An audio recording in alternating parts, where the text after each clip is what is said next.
Boa noite, queridos alunos do curso de Pedagogia do sexto e sétimo semestre.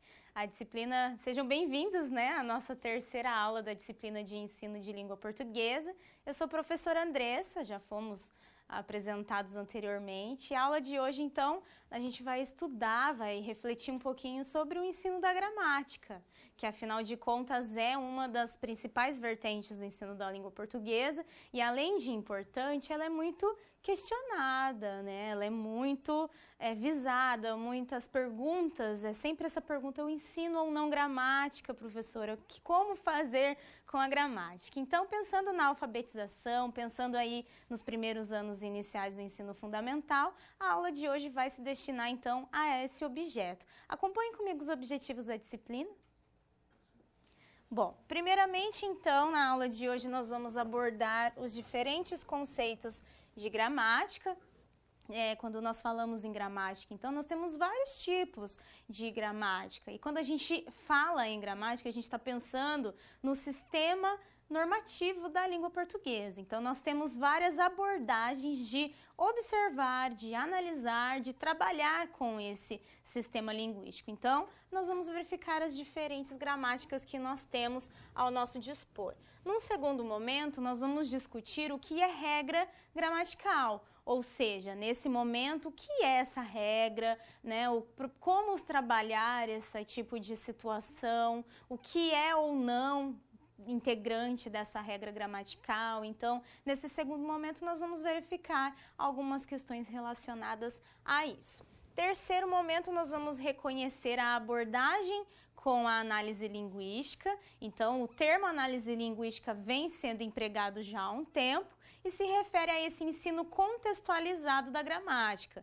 Então, nós vamos verificar isso também na aula de hoje. Posteriormente, vamos abordar a variação linguística no ensino de língua portuguesa. A variação é um elemento da língua, então nós temos que considerá-la dentro da situação de sala de aula. E por fim, nós vamos compreender o conceito de erro no ensino de língua portuguesa. Uma vez que eu tenho domínio de uma norma, de um sistema, eu também tenho que entender o que é considerado erro dentro dessa modalidade. Bom, como vocês podem observar, então a aula de hoje ela vai ser bem focada nesse objeto que é a gramática, um dos eixos do ensino de língua portuguesa. Claro que nós temos outros também, mas em outro momento, na nossa próxima aula, a gente aborda esses outros elementos. A questão da gramática é porque realmente nós temos que pensar na língua de uma forma prática e principalmente como direcionar isso aos anos iniciais, já que consiste principalmente na alfabetização das crianças. Para começar, então, vamos verificar então esses conceitos de gramática. Acompanhem comigo. Então, sobre a gramática e o ensino da língua portuguesa, vamos lá para os tipos de gramática. A primeira gramática que nós temos é a gramática normativa. É aquela que busca a padronização da língua, estabelecendo as normas do falar e escrever corretamente. Costuma ser utilizada em sala de aula e em livros didáticos. Então, a gramática normativa é essa gramática que a gente considera a gramática tradicional, que é a mais utilizada. Então, o que ela vai buscar? Uma padronização, ou seja, que a língua seja considerada como um sistema de regras e essas regras estabelecidas tornam isso um padrão que deve ser seguido nos momentos onde essa cobrança de uma língua portuguesa correta é questionada. Além disso, vai estabelecer então normas do falar e escrever corretamente. Então, quando a gente fala em escrever e falar corretamente, nós estamos nos referindo a essas regras, a essa padronização da gramática normativa. E em sala de aula, ela foi por muito tempo objeto de ensino, tanto que os livros didáticos acabam abordando bastante ainda os conteúdos dessa gramática normativa. Num segundo momento, nós temos também a gramática descritiva, que vai priorizar a descrição dos fatos da língua com o objetivo de investigá-los e não de estabelecer o que é certo ou errado. Enfatiza o uso oral da língua e suas variações. Então, diferentemente da gramática normativa, essa gramática descritiva ela vai pensar no quê? Na descrição dos fatos da língua. O que são fatos da língua? É a língua em uso. Ou seja, esse tipo de gramática, ela vai se preocupar em observar como que a fala, como que a escrita ocorre por meio da variação. Então, o que vai ser observado aqui? As variações, né? A variação fonética, variação lexical, variação social, regional. Então, todas as modalidades da variação linguística serão abordados para considerá-los, para vê-los como um item da língua e como que eles acontecem. Então, não vai ser feita uma regra e não vai ter certo ou errado. Por quê? Porque se essa gramática está investigando fatos e usos efetivos da língua, então não há errado para essas variações. E isso torna, então, uma atividade um pouco diferente se nós compararmos a gramática normativa. Vamos para a próxima gramática, que é a gramática internalizada. Essa concepção percebe a gramática como o conjunto das regras que o falante de fato aprendeu e das quais lança mão ao falar. Surge da construção progressiva de hipóteses sobre o que seja a linguagem e de seus princípios e regras. Então, essa forma de observar a língua de forma internalizada, então é o falante, né, o indivíduo, refletindo sobre a necessidade de utilizar ou não uma determinada modalidade da linguagem e, principalmente, ele vai observar os princípios e regras. Então, é o que a gente chama de gramática reflexiva, que a escola acaba empregando muito. A gente ensina o sistema linguístico tradicional para esse aluno, mas o uso dele vai ser interacionalmente falando, ou seja, vai ser na prática social que ele vai fazer as seleções adequadas, de acordo ou não com aquela gramática tradicional. Então, esses tipos de gramática nos auxiliam no sentido de conseguir observar um pouquinho as diferentes modalidades que a gente pode abordar em sala de aula esse conteúdo. Alguns conteúdos, obrigatoriamente, a gente vai ter que seguir por meio da gramática normativa. Por exemplo, o ensino de orações subordinadas. Tudo bem, ainda não é no processo de alfabetização, mas é um conteúdo que é ensinado via gramática tradicional. Claro que ele também pode ser reflexivo, ele pode ser também descritivo, mas claro que essa abordagem da norma, dessa questão das regras, ela vai ser incorporada pelos alunos. Então, é um item importante, né? A gramática é essencial, todos nós precisamos desse conhecimento, principalmente para que a gente tenha o conhecimento linguístico total e possamos então refletir e usar a linguagem de acordo com cada interação social. Vamos prosseguir? Falando ainda sobre gramática, então, sigam comigo a próxima questão, que são as regras gramaticais. Bom, entende-se por regras gramaticais as especificidades do sistema linguístico em seus usos. Ou seja, quando a gente fala de regras gramaticais, nós estamos nos referindo a uma marca, a uma questão usual, que é normalmente repetitiva, do sistema linguístico no uso. Então, quer dizer que nem sempre as regras gramaticais vão ser normativas. Se nós formos pensar, por exemplo, na gramática descritiva, a regra gramatical de pronunciar uma determinada palavra na região norte do país vai ser diferente da regra gramatical do sul. Então, essas regras, na verdade, elas são consideradas para regular, né, para verificar, então, uma determinada forma de usar a língua. As regras, gente, não existem apenas para regular o uso culto da língua. Ao contrário, todos os usos da língua são submetidos à aplicação de regras, que é o que eu disse para vocês. Normalmente, nós falamos que regra gramatical é só aquela regra, aquela norma da língua tradicional, da gramática normativa, da norma culta. As especificidades no nosso uso cotidiano também têm regras. Num determinado ambiente de trabalho, existe um vocabulário técnico e esse vocabulário técnico é uma regra gramatical para aquele momento de produção. Então, temos que pensar que as regras gramaticais, então, são o quê? Normativas dentro dos contextos. Então, elas podem mudar dependendo da situação comunicativa. Bom, agora vamos para a nossa primeira atividade de hoje. Acompanhem comigo a proposta. Ao pensarmos em gramática, temos em mente o ensino de língua portuguesa. Dessa forma, reflitam: este pensamento é adequado? O ensino de língua portuguesa se restringe à gramática? Então, pensem um pouquinho. O ensino de língua portuguesa é só ensinar gramática? Discutam aí e a gente já volta para a discussão.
Voltamos então, pessoal. Bem, obrigada por todas as participações, como sempre vocês enviando várias contribuições, várias colocações. Eu selecionei algumas para a gente comentar então. A primeira vem de Maceió, Alagoas, onde os alunos dizem que não, que o ensino de língua portuguesa envolve todo o processo de alfabetização e letramento do aluno. Então, assim, claro que todo o processo de alfabetização e letramento consiste também na questão da gramática, mas é claro que outras práticas como a leitura, como a produção de texto, como a análise linguística contextualizada, a oralidade, normalmente elas são empregadas e nós necessitamos então que seja realizado esse contexto adequado. Vamos ver o próximo comentário?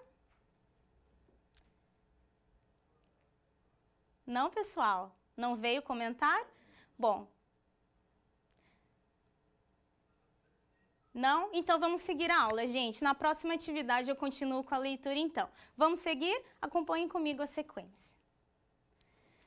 O ensino de língua materna, gente, deve ser visto como um processo de construção e reconstrução do saber linguístico da criança, conhecimento que é adquirido através do uso e da compreensão da língua. Então, quando nós pensamos em ensino de língua portuguesa na escola, porque é claro que os nossos alunos interagem com a língua fora dela, mas claro que o processo de ensino-aprendizagem realmente vai acontecer na escola, né? Que é quando ele começa a reconhecer, então, essas regras, esse sistema gramatical. Quando a gente fala nisso, o processo de construção, então, desse saber linguístico da criança, ele vai ser adquirido por meio do quê? Do uso e da compreensão da língua. Quais são as formas da gente utilizar adequadamente e compreender e refletir a língua em uso? É por meio de prática, normalmente por meio da prática da escrita, por meio da prática da leitura. Então, por isso que esses outros eixos da língua portuguesa são tão importantes para a gente poder realizar essas atividades reflexivas e práticas. Então, olha que interessante, vocês acabaram comentando ali interpretação de texto, atividades de produção escrita, atividades de entender o uso da língua e da variação. Então, tudo isso acaba consistindo nesse trabalho de observar a língua em uso e refletir, então, sobre todas essas questões. Vamos prosseguir? Continuem acompanhando comigo, então. Quando a gente fala em gramática, aí eu pergunto para vocês, gramática é ensino de língua portuguesa? Se a língua e gramática não se equivalem, saber gramática não é suficiente para uma atuação verbal eficaz. De fato, um dos maiores equívocos consiste em se acreditar que o conhecimento da gramática é suficiente para se conseguir ler e escrever com sucesso os mais diferentes gêneros de texto, conforme as exigências da escrita formal e socialmente prestigiada. Então, a Antunes, ela acaba comentando que a língua e a gramática, elas não são a mesma coisa, né? A gente, claro, tem o sistema gramatical, que é parte desse sistema da língua portuguesa, mas conhecer a gramática não quer dizer que nós vamos atuar verbalmente de forma eficaz, porque muitas vezes a gente vai precisar entender a variação linguística, nós vamos precisar ocupar a nossa atividade com atividades de oralidade. Então, esse equívoco de dizer que ensinar língua portuguesa é só ensinar gramática, então, na verdade não é uma realidade, é um mito que a gente pode acabar considerando por conta dessas frequentes discussões que vêm apontando, então, o ensino de língua portuguesa como puramente gramatical. Vamos continuar? Acompanhem comigo a sequência. Ainda vendo a questão da Antunes, que fala bastante dessa questão do ensino de língua portuguesa, ela diz que compreender ou fazer um texto, um relatório, um artigo, um editorial, uma carta, um requerimento, por exemplo, exigem muito mais que conhecimentos de gramática. Este é apenas parte do saber que se precisa dominar para o desempenho satisfatório dessas atividades. Então, olha que interessante, compreender ou fazer um texto vai exigir muito mais do que conhecimentos da língua portuguesa, gramaticalmente falando. Porque, por exemplo, quando nós falamos em gênero discursivo, e nós até vimos na aula passada sobre isso, né? Vimos os gêneros e o letramento. Quando a gente fala em gênero, claro que a gente tem o momento de entender a concepção gramatical ali, que são as marcas linguístico-enunciativas. Mas, além disso, a gente tem que pensar no que quando vamos produzir um gênero?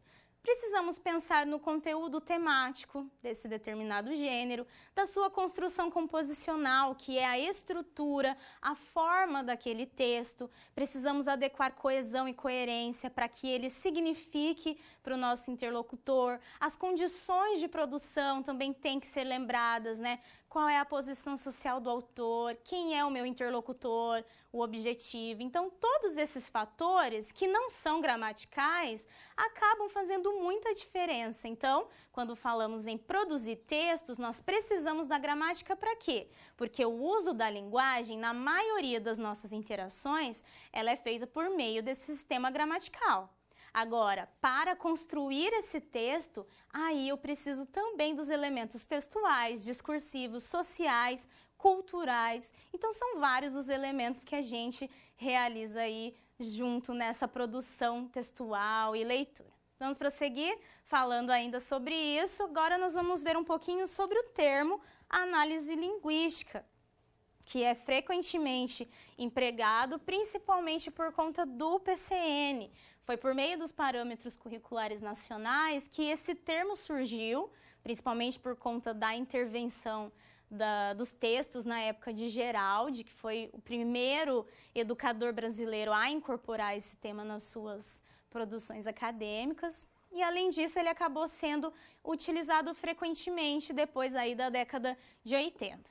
As discussões e propostas realizadas a partir da década de 80 utilizam o termo análise linguística para uma prática reflexiva da língua em uso, ou seja, o ensino de gramática ele é incorporado na análise linguística, mas a questão aqui é pensar de forma reflexiva. Essa prática reflexiva da língua em uso vai considerar, então, os momentos comunicativos e como que a língua funciona naquele momento. Então, pensar assim, num determinado contexto, por exemplo, eu vou produzir uma crônica. É uma situação, é uma interação social baseada num gênero literário. Quando eu for produzir essa crônica, eu tenho que refletir qual é a linguagem e quais as regras gramaticais que aquele gênero, que aquela necessidade comunicativa me pede. Então, é nesse sentido que a análise linguística se torna algo prático, reflexivo, e aí vem o termo contextualizado. A análise linguística contextualizada é essa reflexão por meio da interação social. Não é pedir para o nosso aluno ir lá no texto e retirar os verbos que estão lá. Isso não é análise linguística, porque não considera o texto como uma unidade comunicativa. E aí eu tenho uma citação dos PCNs que diz que a língua é um sistema de signos histórico e social que possibilita ao homem significar o mundo e a realidade. Assim, aprendê-la é aprender não só as palavras, mas também os seus significados culturais e, com eles, os modos pelos quais as pessoas do seu meio social entendem e interpretam a realidade e a si mesmas. Olha que legal, porque quando a gente fala que a língua é um sistema de signos histórico e social, nós estamos dizendo que essa língua ela vai se transformar de acordo com esses dois elementos. Historicamente, por quê? A língua ela evolui. Conforme esses sujeitos que utilizam essa língua vão interagindo com outros sujeitos e vão lendo, vão passando por transformações, a língua também sofre essas modificações. E socialmente, porque a língua é um fato social. Nós precisamos da língua para viver, para nos comunicar, para adquirir coisas, para nos alimentarmos. Então, desde que nós nascemos, nós utilizamos as diversas linguagens para comunicação, para interagir com outras pessoas. Então, a língua ela é transformadora, ela evolui, ela não é estática. Então, quando a gente pensa em aprendê-la, não é aprender só as palavras, justamente porque as palavras permanecem as mesmas, as regras também, mas os usos, essa interação social, essa realização materializada da língua, ela não vai ser sempre a mesma. Por exemplo, alguns de vocês não conhecem, mas muitas vezes já foi utilizado, principalmente nas décadas passadas, o telegrama. Hoje, acredito que pouquíssimas pessoas utilizam essa forma de comunicação. Então, se nós pensarmos que a língua não é algo que continua estático, quer dizer que todas essas interações, esses textos estão em transformação. Por isso, o ensino prioriza, privilegia essas formas, né, a materialidade da interação social e não mais só as regras, porque as regras, claro, estarão sempre lá. Mas e o uso efetivo da língua? A prática de usar a língua em sociedade, e isso vai se transformando. Hoje, com as tecnologias, olha como a linguagem já foi transformada, quantas abreviações já foram adicionadas ao nosso cotidiano linguístico por conta das tecnologias. Então, isso vai acontecer frequentemente. Vamos continuar ainda falando de análise linguística, sigam comigo. Bom, novamente eu peguei ali agora uma citação do Geraldi, né, que foi a obra dele, Portos de Passagem, foi uma das principais na década de 80, porque abordou principalmente essa questão da análise linguística e de como trabalhar isso em sala de aula. Então, de acordo com Geraldi, o uso da expressão prática de análise linguística não se deve ao mero gosto de novas terminologias. A análise linguística inclui tanto o trabalho sobre questões tradicionais da gramática, quanto a questões amplas a propósito do texto, entre as quais vale a pena citar coesão e coerência internas do texto, adequação do texto aos objetivos pretendidos, análise dos recursos expressivos utilizados, que são metáforas, metonímias, paráfrases, citações, discurso direto e indireto, organização e inclusão de informações, etc. Essencialmente, a prática de análise linguística não pode limitar-se à higienização do texto do aluno em seus aspectos gramaticais e ortográficos, limitando-se a correções. Trata de se trabalhar com o aluno o seu texto para que ele atinja seus objetivos junto aos leitores a que se destina. Então, olha que interessante essa fala final aqui do Geraldi. Corrigir um texto, trabalhar com a gramática, não é pegar o texto do nosso aluno e limpar todos os erros que estão lá, para que aquele texto fique totalmente adequado à norma, se não foi observada a interação social. Por exemplo, muitos textos, como o cordel, as cantigas, eles utilizam frequentemente uma linguagem popular, uma linguagem coloquial, que não necessita de uma correção gramatical. O bilhete, se vocês forem trabalhar o bilhete com os alunos, também não necessita essa formalidade. E aí fazer correções de textos que não necessitam dessa correção, você acaba descaracterizando aquele texto. Agora, se vocês forem trabalhar com os alunos, textos narrativos, fábulas, receitas. Aí sim, observem as especificidades da gramática, né? Por exemplo, na receita, os verbos que a gente utiliza na receita sempre são verbos no modo imperativo, porque como é uma ordem a ser executada, então necessita-se desse verbo. Assim como na fábula é uma história do passado, então os verbos têm que estar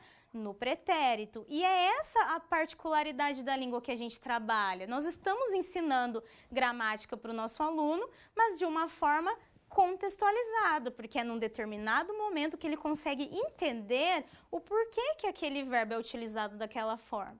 Ah, professora, estou fazendo uma fábula. Por que eu tenho que contar essa história com verbos no pretérito, no passado?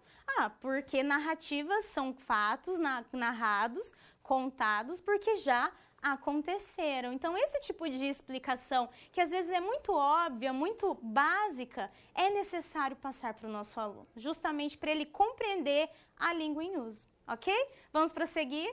Vamos continuar falando ainda de análise linguística, mas agora sobre as atividades, então, de análise linguística. Segundo os documentos oficiais, essa prática reflexiva é fundamental para desenvolver capacidades de leitura e escrita. Então, essa prática está associada à prática do letramento, já que o letramento consiste em desenvolver essas capacidades de forma crítica e contextualizadamente. Segundo o Geraldi e os PCNs, a análise linguística pode ser realizada de duas formas: as atividades epilinguísticas e as atividades metalinguísticas. Vamos ver agora as atividades epilinguísticas. Bom, são então as reflexões naturais sobre a língua em uso. Quando a gente fala em reflexões, é a gente perceber como que aquela língua, como que o sistema linguístico está sendo administrado para que aquela comunicação aconteça. Então, o indivíduo ele vai perceber características específicas no momento em que ele pratica a linguagem. Então, é no momento da produção escrita, no momento de estar estudando um determinado conteúdo que ele começa a perceber essas características e o porquê que elas estão dispostas daquela forma. Por exemplo, em uma interação, após o interlocutor usar um termo inapropriado ou incompreensível para aquela situação, surge o seguinte questionamento: o que você quis dizer com isso? Essa palavra não é adequada para esse contexto. Por exemplo, eu estou dando uma aula aqui para vocês e eu utilizo, de repente, uma gíria que não tem nenhuma relação com o nosso conteúdo, nem é um exemplo, ou eu uso um termo técnico lá da medicina, da farmácia, que não tem nenhuma contextualização. Se eu utilizo isso no meio do meu enunciado, vocês não vão entender. E aí vocês vão fazer esse questionamento. Mas o que você quis dizer com isso? Acho que essa palavra não foi muito adequada. Então, quando o aluno realiza esse tipo de questionário, ou quando a gente realiza esse tipo de questionário nas nossas atividades cotidianas, nós estamos realizando atividades linguísticas. Nós estamos realizando uma análise linguística. Quando vocês ouvem alguém falar alguma coisa e que reconhecem que está estranho ou que está errado de acordo com a norma padrão, vocês estão realizando análise linguística, mesmo fora da escola, ou seja, é uma atividade também social. A gente sempre vai perceber essas funções da língua. Vamos continuar falando dessas atividades da análise linguística, mas agora atividades metalinguísticas, que também é uma forma de se trabalhar, né, a língua, mas essa aqui é mais especificamente na escola, porque são práticas que necessitam da descrição, da análise e da didatização de elementos da língua para que a reflexão ocorra. Ou seja, vai ser necessário descrever ou apresentar a regra, apresentar o conteúdo, né? Didatização é justamente isso, transformar um conhecimento científico em algo didático, é o mesmo termo para transposição didática. Então, para que essa reflexão ocorra, será necessário falar sobre esse determinado uso da língua. Então, necessita-se da própria língua e de suas categorias para explicar o fenômeno linguístico. Então, por exemplo, agora que eu estou ensinando um conhecimento linguístico para vocês, eu estou utilizando a atividade metalinguística, porque eu estou usando a língua portuguesa e os exemplos da língua portuguesa para que vocês compreendam esse conteúdo. Então, isso é super didático, é bem as atividades que nós realizamos. E aí, professora, mas isso é só na escola que a gente vê? Não, existem muitos poemas, muitos textos literários que também trabalham com a metalinguagem. Carlos Drummond de Andrade, por exemplo, ele fala muito nos seus poemas da língua portuguesa e como que essas regras da gramática auxiliam na poesia dele. Então, olha que interessante, até a poesia, até a literatura utiliza da metalinguagem para explicar, então, esses fatos linguísticos. Vamos prosseguir falando ainda sobre a metalinguagem, mas agora um exemplo para vocês, que é um exemplo metalinguístico, literalmente. Nós temos, então, uma discussão sobre acentuação. Vocês estão ensinando lá a acentuação para os seus alunos. E aí, o que a gente precisa fazer? a categorização e aspectos da língua, por exemplo, tonicidade, a forma pela qual é marcada nas palavras impressas, a classificação das palavras quanto a esse aspecto e ao número de sílabas, a conceituação de ditongo e hiato, entre outros. Ou seja, quando ocorre uma discussão sobre a acentuação, esses elementos que eu apresentei aqui para vocês, eles estão representando, estão sendo necessários para que o aluno compreenda a acentuação. Né? A gente não pode só dizer que numa determinada sílaba tônica, para o paroxítono, aquele acento é colocado. Todos os outros elementos relacionados a esse uso específico do acento, ele tem que ser abordado com o aluno para que ele conheça então essas regras e conheça esse uso específico. Bom, tem bastante coisa ainda para discutir, mas nós vamos para a nossa segunda atividade. Acompanhem comigo.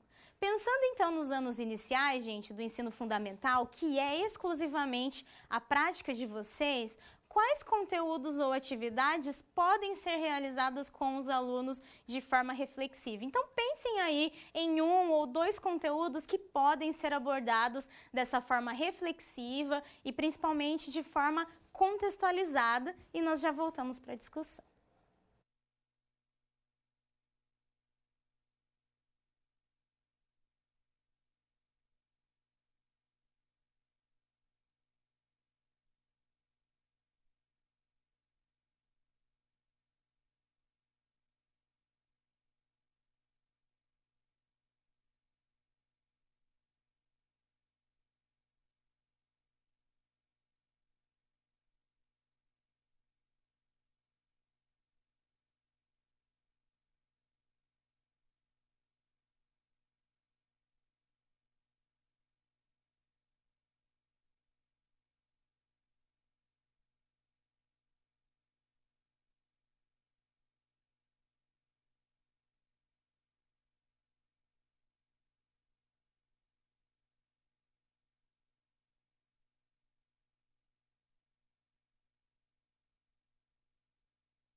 Voltamos então, pessoal. Bem, vi que tem várias perguntinhas ali, algumas na verdade necessitam de algumas explicações mais amplas, às vezes nem muito relacionado ao conteúdo, mas quanto à transposição didática, gente, na próxima aula eu vou falar bastante sobre isso. E se tiver alguma outra dúvida, a gente conversa depois no chat. Mas eu selecionei uma pergunta aqui que é bem legal, vem de Araçuaí, Minas Gerais, que eles dizem: professora, pode usar os gibis do Chico Bento, por exemplo? É uma forma de levar o aluno... Gente, pularam a pergunta, então depois eu retomo com vocês no chat, tá? Mil desculpas, mas daqui a pouco no chat atividade a gente retoma essa questão sobre o gibi. Rio do Sul diz que o texto deve ser o centro do programa, a gramática como mediação, levando os alunos a pensar, criticar e desenvolver, então, a linguagem. Bom, gente, o texto, então, ele sempre vai ser um objeto de ensino, ou seja, dentro da língua portuguesa, dos parâmetros curriculares, a nossa proposta é sempre essa, levar o texto, né, ou o gênero textual como objeto de ensino, para que aí sim a gente consiga refletir todos os usos da língua, conseguir trabalhar uma leitura, trabalhar a produção de texto. Então, acaba sendo um excelente conteúdo para se trabalhar em sala de aula. Bom, pessoal, não veio mais nenhum comentário aqui, então eu peço desculpas novamente para vocês e eu vou seguir então com a aula, depois a gente conversa mais no chat. Vamos prosseguir? Vamos falar então de alfabetização. Bom, o início da alfabetização, e na verdade esse tema acaba sendo bem importante para vocês, já que vocês estão lidando com a alfabetização agora. Então, em vez de iniciar a alfabetização com o estudo da gramática, o que a Antunes diz que a gente deve se atentar então? Para o diálogo, a conversa, a escuta de historinhas, os relatos, as justificativas é que devem preencher as situações orientadas para o desenvolvimento específico da linguagem. Além disso, a leitura de bons textos, cheios de interesses, de graça ou poesia e de encantamento, é o melhor caminho para levar a criança a descobrir um sentido para a linguagem, para a escrita e os meios em que ela circula. Livros, jornais, revistas, faixas, cartazes. Então, olha que interessante. A proposta de trabalhar com a língua portuguesa durante a alfabetização, durante os anos iniciais, é justamente essa questão de nós trabalharmos com a imaginação da criança. Lembram que nas aulas anteriores eu enfatizei bem essa questão, vocês sugeriram bastante esse trabalho com o lúdico, com o imaginário, porque é por meio de textos que agradam as crianças, que são interativos, que são criativos, que a gente vai conseguir realizar esse trabalho com que ela olhe para a linguagem, para que ela observe as marcas específicas. Então, nesse processo de alfabetização, claro que a gente tem que mostrar as letras, as sílabas, os sons, mas é importante trabalhar essa leitura também e mostrar essa linguagem em uso. Porque é assim que ela vai estabelecendo relações com aquelas novas, palavras, com aquele novo conhecimento e adequando isso à realidade e àqueles textos que elas vão trabalhando cotidianamente. Vamos prosseguir falando ainda de alfabetização. Acompanhem comigo. Bom, além disso, além da gente pensar nessa questão da alfabetização, a gente tem a questão da ortografia, que também faz parte desses anos iniciais. E, gente, essa formação ortográfica da criança, ela é muito importante para a base dela linguística durante toda a vida. Se ela não aprende corretamente as regras ortográficas nesses anos iniciais, ela vai, a não ser, claro, que ela desenvolva habilidades linguísticas mais apuradas nos anos seguintes, mas, em geral, as crianças têm uma tendência a levar esses erros de C cedilha S, confundir CH com X durante toda a vida. Então, leva muito tempo para elas a assimilarem essa regra novamente. Então, é um conhecimento que vocês têm que prestar bastante atenção durante a alfabetização.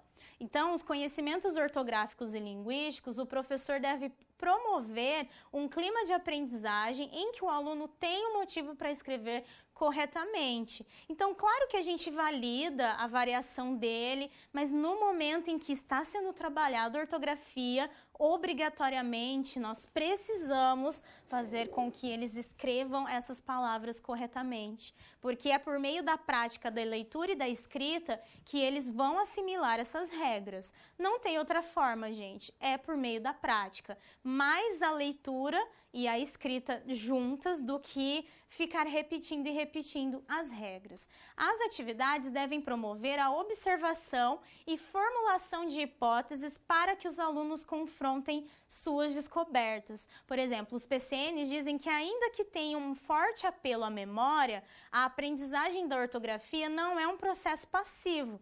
Trata-se de uma construção individual para a qual a intervenção pedagógica tem muito a contribuir. Então, olha que interessante, cada um de nós temos uma maneira de aprender, de assimilar as regras, de adquirir conhecimento. Mas nesses anos iniciais, são os nossos professores que vão nos dando essas orientações. Tanto que, por exemplo, eu trabalhei muito tempo com ensino fundamental e médio, quando a gente pega o aluno do 6º ano, nós conseguimos ver que os alunos que vêm da mesma escola e um outro grupo que vem de outra, acabam tendo familiaridades. Esses grupos, por exemplo, 5 alunos vieram da mesma escola, estudaram juntos no ano anterior. Eles possuem hábitos parecidos, porque é o espelho do professor. Nós somos, espelhos para os nossos alunos. E essas práticas que nós desenvolvemos são vistas e são adquiridas por eles também.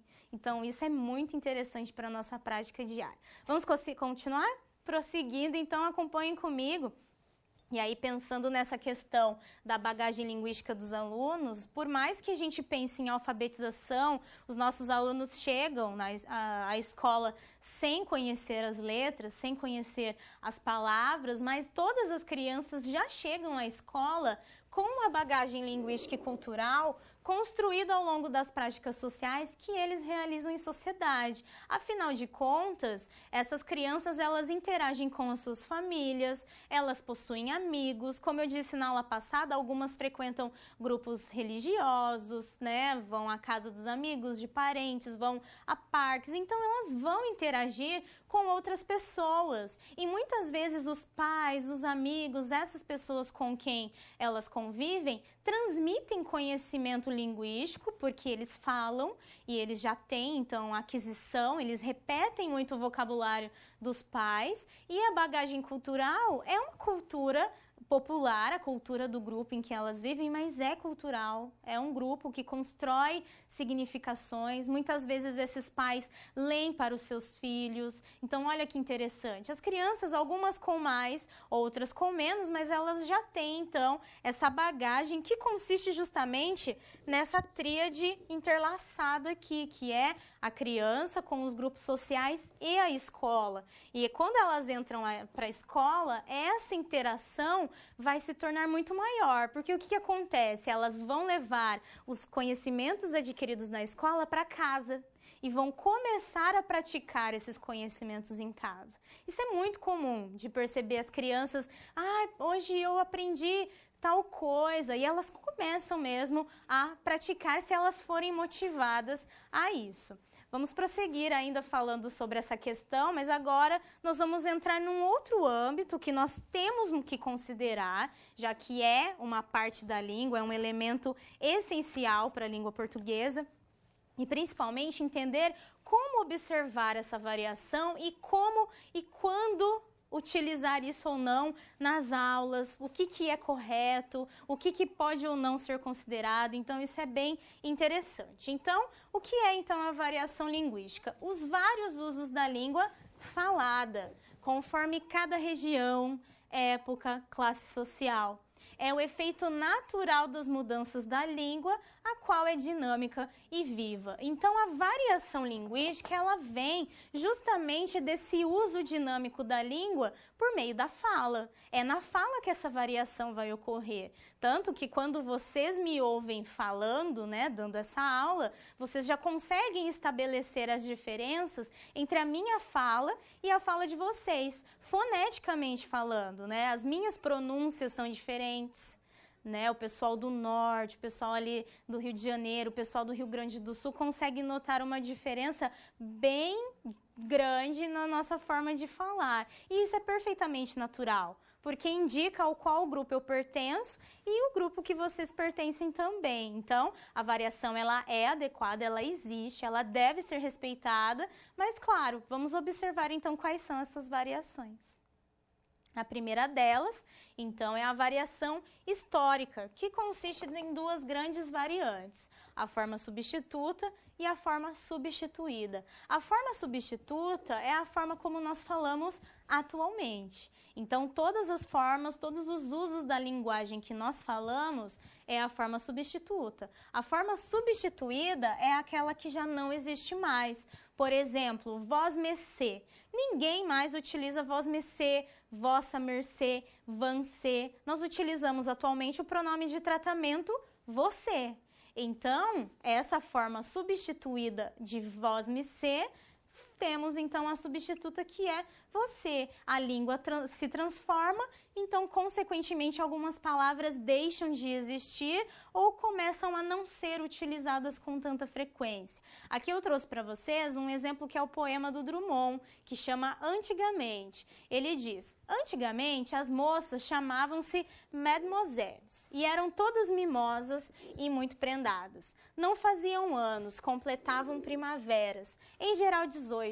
Os janotas, mesmo sendo rapagões, faziam-lhes pé de alferes, arrastando a asa, mas ficavam longos meses debaixo do balaio. Então, esse exemplo que eu trouxe para vocês demonstra exatamente essa transformação que a língua passa ao longo das interações, ao longo do tempo. Porque quando a gente fala, então, em variação histórica, é algo que pode ser considerado. Se alguém usar uma palavra que não faz parte mais dessa interação atual, né, contemporânea, ela não vai estar errada. Pode ser que alguém não entenda e ela tenha que explicar o que significa. Mas é aceitável, porque demonstra essa transformação da língua. Olhem o segundo exemplo que eu trouxe para vocês, que é uma tirinha, né, da Folha de São Paulo, que diz: a minha filha só tem 18 aninhos, você deve ser muito mais velho que a minha filha. E aí o namorado diz: vós-mercê está emitindo uma parvoíce. Ou seja, a linguagem também nos mostra, né, nos indica esses fatores como faixa etária, grupo social ao qual nós pertencemos. Então isso realmente acontece por meio da nossa linguagem. A linguagem nos denuncia e nos mostra realmente, né, como somos para as outras pessoas. Agora vamos verificar outra modalidade da variação. Acompanhem comigo, é a variação fonética, né? No caso aqui, a variação geográfica ou regional, né? É a mesma coisa, do tipo fonética. O que seria então essa variação regional fonética? É a maneira particular de cada região de pronunciar sons. Utiliza determinadas construções e aplicar o vocabulário. Então, é a questão da pronúncia dos sons. Essa variação aqui é a que vocês conseguem perceber durante a minha fala e que eu, quando converso com pessoas de outras regiões, também percebo que é justamente na pronúncia dos sons, na entonação da voz e tudo mais. O exemplo que eu trouxe aqui é uma homenagem aos nossos queridos mineiros. Nós temos muitos alunos de Minas Gerais, já deixo aqui um enorme abraço para todos eles. E é um exemplo que normalmente as pessoas utilizam porque o mineiro, em algumas regiões, tem o costume de retirar, né, de fragmentar o final das pronúncias. Então, por isso o exemplo que eu trouxe para vocês. Conceição de Bitipoca. Sou mineiro e tô perdido, sem saber mais um cotô. Até que enfim achei uma placa indicando o Proncovô. Quem fez ela certamente também veio Dom Cossô. Então, claro que aqui não é um costume frequente, né?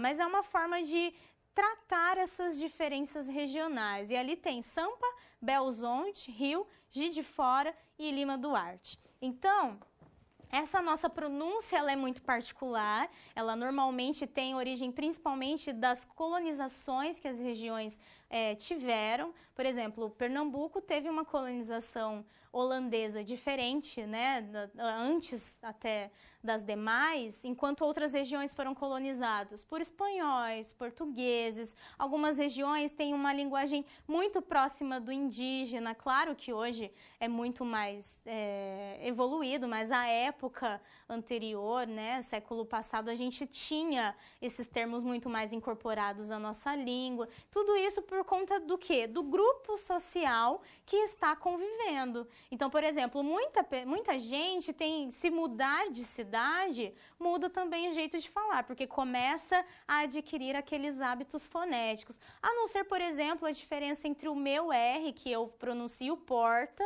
na maioria das vezes, né? Alguns de vocês também, diferentemente do porta do Rio de Janeiro ou do norte do país. Então, essa pronúncia ela já é um pouco mais difícil de se perder. Mas hábitos como determinados termos, isso aqui a gente vai incorporando aos poucos na nossa língua. Vamos para o próximo exemplo, que ainda é dentro da variação regional. Acompanhem comigo, que é a variação geográfica lexical. Quando a gente fala em variação fonética, nós estávamos nos referindo a uma variação relacionada a sons, pronúncia de sons, entonação, ou seja, a forma como a voz sai num determinado lugar do Brasil. A variação geográfica lexical, ela é diferente porque trata-se do quê? Da diferença de vocabulário conforme a região. Então, é a escolha dos termos, das palavras, de acordo com o objeto. Inclusive, aqui de Londrina, nós temos, pela Universidade Estadual de Londrina, foi produzido um atlas linguístico. E esse atlas linguístico, ele contempla termos do Brasil todo, né? Termos coloquiais que são falados de formas diferentes em várias cidades do Brasil. Então, assim, é um material super rico para mostrar mesmo essa história, essa questão de identidade do brasileiro. Aí eu trouxe alguns exemplos para vocês. Por exemplo, em Curitiba, diz-se penal para o estojo, aquele objeto para guardar lápis e canetas. Então, claro que em outros lugares também pode ser chamado de outros termos. A questão é, estojo e penal não possuem nenhuma relação gramaticalmente falando entre si, e mesmo assim possuem esse uso e são perfeitamente corretas e adequadas. Outro exemplo é do Nordeste, a palavra cheiro, que normalmente no vocabulário está relacionado ao olfato. Normalmente no Nordeste utiliza-se essa palavra destinando como um carinho feito em alguém ou até mesmo um beijinho. Então, no Nordeste, algumas regiões mais específicas, a palavra cheiro produz um efeito muito mais afetivo do que em outras. As duas estão corretas. Por quê? Porque o vocabulário, o dicionário e essa prática social aceitam as variações. E por último, um exemplo muito comum, que é a determinação de macaxeira ou mandioca ou aipim, que é aquela raiz que a gente consome e que é perfeitamente aceitável cada um dos termos. Mas, professora, como que ocorre essa mudança? Como eu disse para vocês, é a questão da colonização. Por exemplo, a mandioca, né? Mandioca, aipim, macaxeira. Mandioca é um termo indígena. Então, essas mudanças, elas têm, a nossa língua ela tem várias influências, né? Primeiramente, a língua latina, porque a nossa língua origina-se do latim, e depois da língua indígena, porque é a língua natural do Brasil, né? Antes mesmo da língua portuguesa ser incorporada. Então, é claro que os termos vão, né, se relacionar com isso também. Vamos prosseguir falando ainda de variação linguística. Acompanhem comigo. Ainda falando de variação geográfica, porque nós temos vários tipos, a variação geográfica sintática, ela vai se referir à diferença na estrutura da frase conforme a região. Por exemplo, no Maranhão, no Espírito Santo e no Rio Grande do Sul, é muito comum nós dizermos, tu já estudaste química? Ou seja, qual que é o uso particular aqui? A segunda pessoa e a conjugação do verbo adequado. Na maioria dos outros estados, nós falamos de que forma? Incluindo aqui em Londrina, no Paraná. Nós dizemos, você já estudou química? Então, o que a gente está usando aqui? Um pronome de tratamento E o verbo aqui está conjugado em terceira pessoa. Qual que é a particularidade aqui, principalmente se a gente pensar na questão gramatical? Quando nós falamos em pessoas do discurso, pronomes, toda vez que a gente usa a regra da gramática, uma pessoa, o verbo precisa concordar com ela. Então, se a gente tem aqui no tu uma segunda pessoa, obrigatoriamente, esse verbo precisa ser conjugado da mesma forma, que é o que acontece nessas regiões aqui. Agora, quando nós usamos o você, que é um pronome de tratamento, a regra para conjugação de verbos para pronomes de tratamento é o verbo em terceira pessoa. Então, mesmo, aí vocês dizem assim, professor, mas aqui em Porto Alegre, a gente não fala tu estudaste a química, a gente fala tu já estudou química, a gente está conjugando o verbo errado, mas não é a nossa variação? Sim, é a variação de vocês. Na fala, numa fala informal, no cotidiano de vocês, é aceitável. Agora, quando vocês forem produzir um texto formal, que necessita das regras gramaticais, aí vocês têm que seguir a regra gramatical. Então, é nesse sentido que a gente tem que pensar um pouquinho na variação que a gente utiliza. Se for uma variação que pode implicar no uso incorreto da gramática em situações formais, então aí que a gente tem que rever se naquele momento nós podemos ou não falar ou escrever daquela forma. Por exemplo, uma variação social muito comum é dizer nós vai, que é um pronome ali sendo utilizado em primeira pessoa do plural e o vai sendo utilizado o quê? Terceira, né? Terceira pessoa do singular. Então, não tem nenhuma concordância. No coloquial, claro que para os nossos alunos a gente não pode defender muito esse uso dos erros, porque eles têm o hábito de memorizar isso e não conseguir fazer a correção no momento certo. Mas no momento informal ele pode falar assim, desde que ele saiba que no momento formal, em momentos de escrita, ele precisa fazer essa adequação gramatical.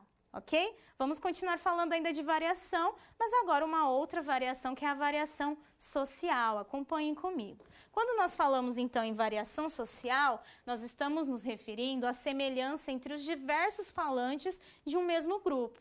Alguns dos fatores dessa variação são o grau de educação, a idade, o sexo, o poder econômico, entre outros. Então, essa variação social é a que normalmente implica nesses possíveis erros gramaticais. Por quê? Porque é aqui que vem a linguajar caipira ou o linguajar muito informal, as gírias. Então, tudo isso tem que ser muito bem cuidado para que não haja esse problema na adequação no momento em que se pede a língua correta, em que se pedem as regras gramaticais. E aí eu trouxe um exemplo do Chico Bento, que aliás, né, vocês questionam se pode ser utilizado, deve ser utilizado, gente. Os quadrinhos, os gibis, são ótimas fontes da gente mostrar um uso de linguagem diferenciado e fazer essa comparação com as regras gramaticais, para que o aluno consiga ver ali no momento até de lazer, essas marcas. E o Chico Bento é um exemplo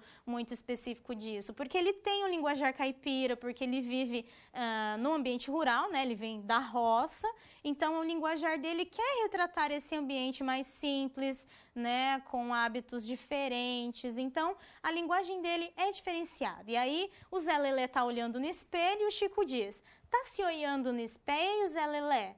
Eu não. Ele é que está me olhando. Então, assim, a gente consegue perceber por meio do quadrinho do Chico que a linguagem dele é diferente da linguagem gramaticalmente adequada. É a variação social dele, é o linguajar dele. Então, claro, ele tem que ser respeitado. Alguns dos nossos alunos vão chegar com um linguajar parecido, né, bem descaracterizado da língua portuguesa gramaticalmente falando, mas a gente pode e deve respeitar essa variação, só que a gente também tem que mostrar para ele, a escola tem essa obrigação de ensinar o conteúdo gramatical, para que ele saiba que quando ele não está conversando com um amigo dele ou com os pais, ele vai escrever um texto em que aquela variação não vai ocorrer. E é claro que, naturalmente, isso vai ser sendo incorporado também a fala dele. Um exemplo tradicionalmente conhecido, inclusive vocês poderão se identificar,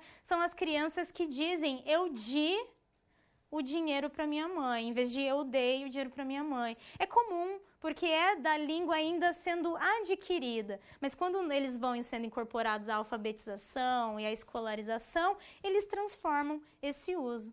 Bom, dá para a gente falar bastante ainda de variação, mas nós vamos para a nossa terceira atividade. Acompanhe a proposta comigo. E aí, gente, como dar espaço à variação linguística em sala de aula?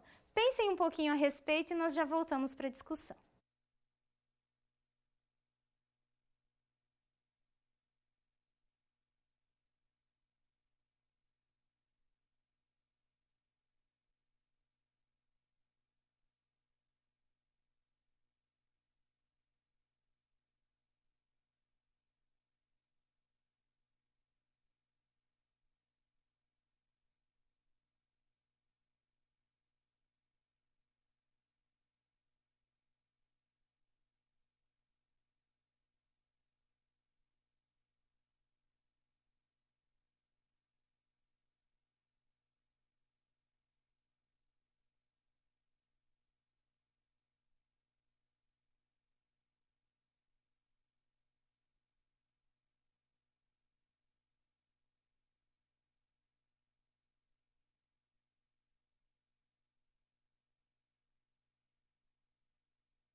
Voltamos então, pessoal. Bom, novamente, muitas participações, eu até solicitei que eu possa ver depois todas com bastante calma para acompanhar então esse processo de vocês. O primeiro comentário vem de Santa Vitória do Palmar, que Rio Grande do Sul, que eles dizem que, oportunizando momentos em que alunos de outras cidades ou estados possam apresentar sua cultura, por exemplo, aqui recebemos muitos alunos do Nordeste, por ser uma cidade com a construção do parque eólico, e assim aprendemos muito sobre o cordel, cultura deles inserida na nossa, de lendas, usos e costume. Então, olha que interessante essa proposta, gente. Os alunos acabam sendo incorporados num outro ambiente, né, Nordeste e Sul, e aí há essa transformação, essa troca de ideias e de culturas. É bem legal.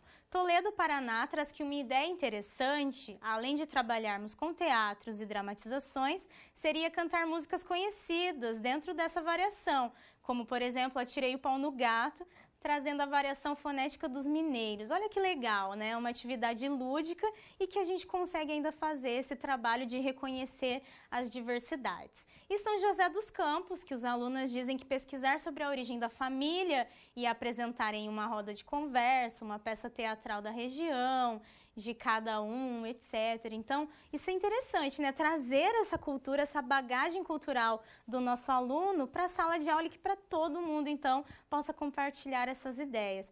Bom, pessoal, obrigada pelas contribuições. Daqui a pouquinho a gente fala um pouco mais, mas agora vamos para o nosso conteúdo. Acompanhem comigo. Bom, nós vamos falar um pouquinho agora sobre o erro, porque é uma particularidade da língua, né? Como que a gente considera, então, o que é erro e como validar isso, né? Como que eu posso corrigir algo ou não? Bom, na língua escrita, o que vai ser erro dentro da língua escrita?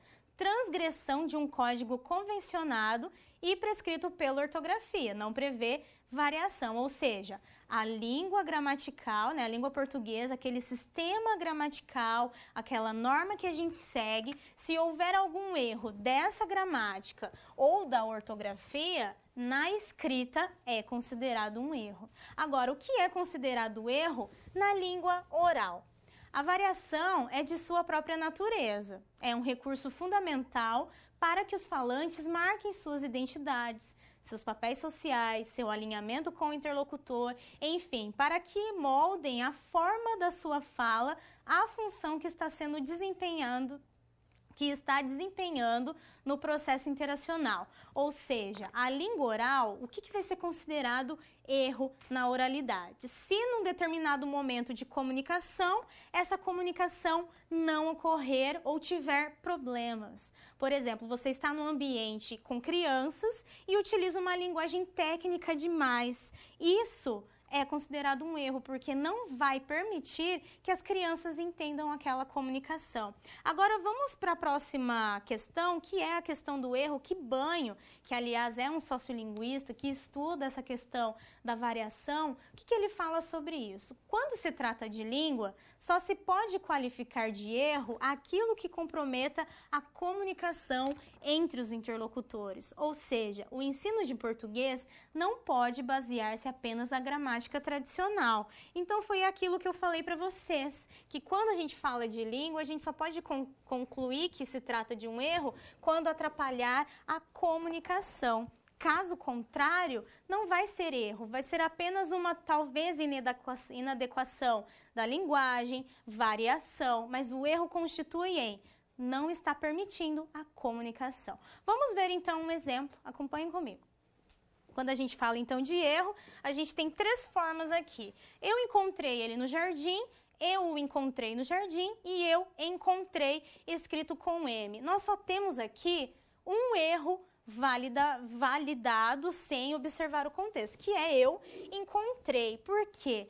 Eu escrevi a palavra errada. Eu coloquei a letra M aqui. E é um N, antes de T é letra N. Então, é um erro porque eu escrevi a palavra da forma errada. Agora, eu o encontrei no jardim ou eu encontrei ele no jardim?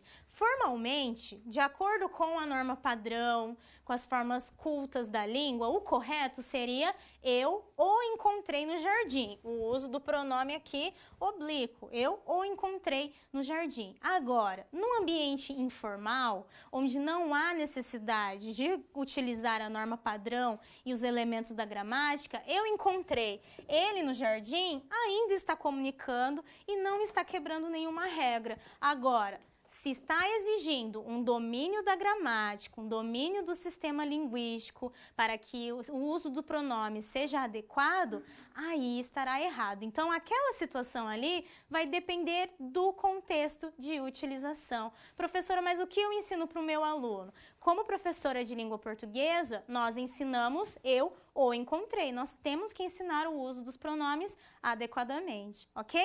Vamos continuar falando ainda sobre isso, acompanhe. Bom, falando um pouquinho agora sobre o preconceito linguístico, que também é uma particularidade da língua. Quando nós falamos de preconceito linguístico, a norma culta e a norma inculta entram, então, numa discussão, porque nós estamos nos referindo aqui a uma questão de o que é certo e o que é errado. Mas toda forma de expressão é uma forma social. Então, nós temos que nos policiar para não desrespeitarmos a língua da outra pessoa.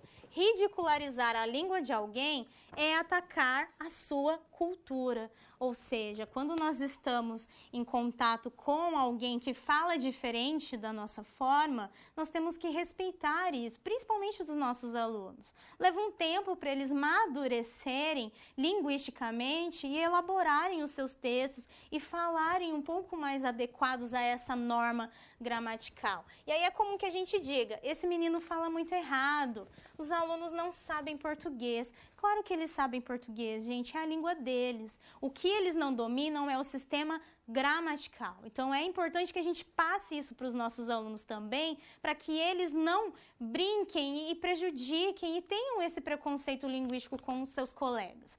Banho fala novamente que qualquer manifestação linguística que escape desse triângulo escola, gramática e dicionário é considerada, sob a ótica do preconceito linguístico, errada, feia, estropiada, rudimentar, deficiente, e não é raro a gente ouvir que isso não é português. Então, olha que cuidado que a gente tem que ter com essa linguagem diferente que a gente convive, né? Principalmente durante o processo de alfabetização, os anos iniciais, que é quando os alunos estão construindo a sua personalidade, né?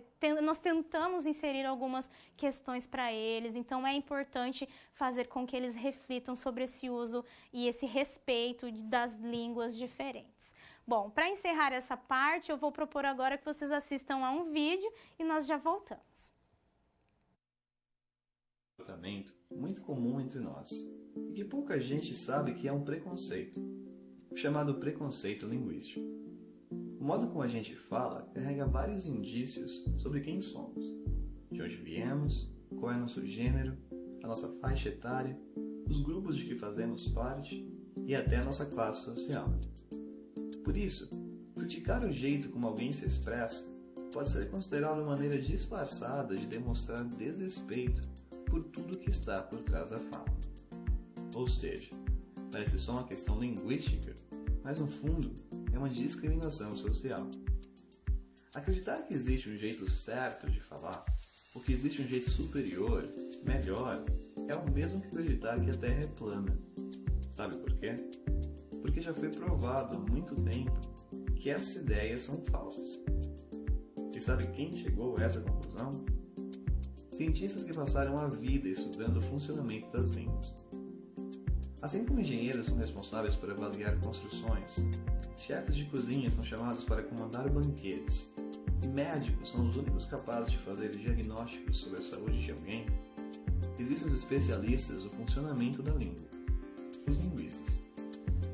Foram eles que perceberam que não existe nenhuma língua em que os falantes se expressem seguindo todas as convenções das gramáticas aceitas como oficiais, o que é absolutamente normal.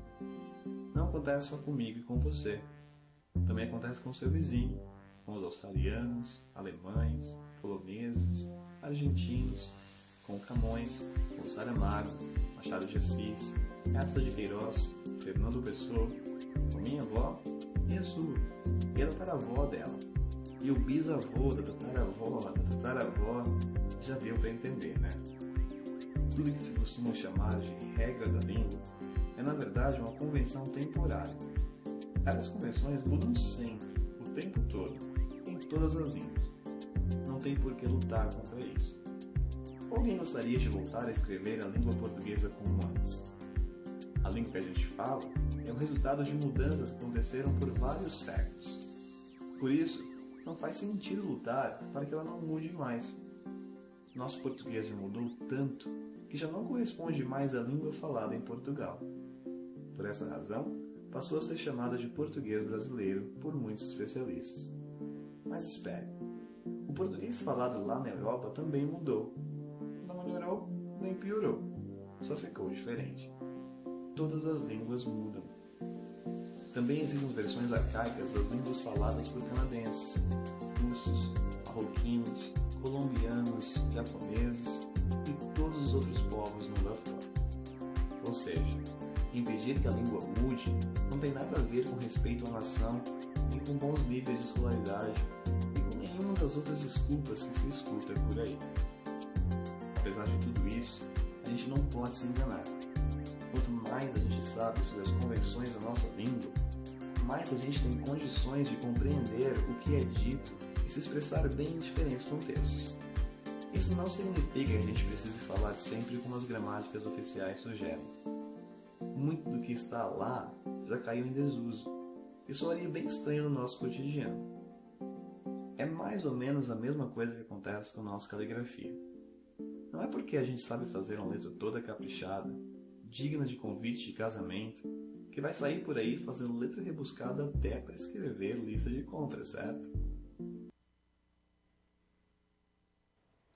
Voltamos então, pessoal. Bem, esse vídeo, na verdade, é uma retomada de algumas questões essenciais sobre refletir, então, a língua, né? Claro que o ensino, né, o objetivo dessa aula de ensino de língua portuguesa de hoje é o ensino gramatical, o ensino normativo da gramática ou o ensino contextualizado da gramática, mas antes mesmo da gente pensar nos objetos de ensino de gramática, a gente tem que refletir sobre essa variação linguística, porque ela está presente, principalmente a variação social, que é a que acaba impactando muito mais na escrita e no domínio dessa norma culta e que muitas vezes é aquele momento de aprendizagem que os nossos alunos têm mais dificuldade, porque é muito diferente do que eles falam, do que eles escrevem no cotidiano deles. Então, a aula de hoje veio justamente nessa tentativa de mostrar algumas questões sobre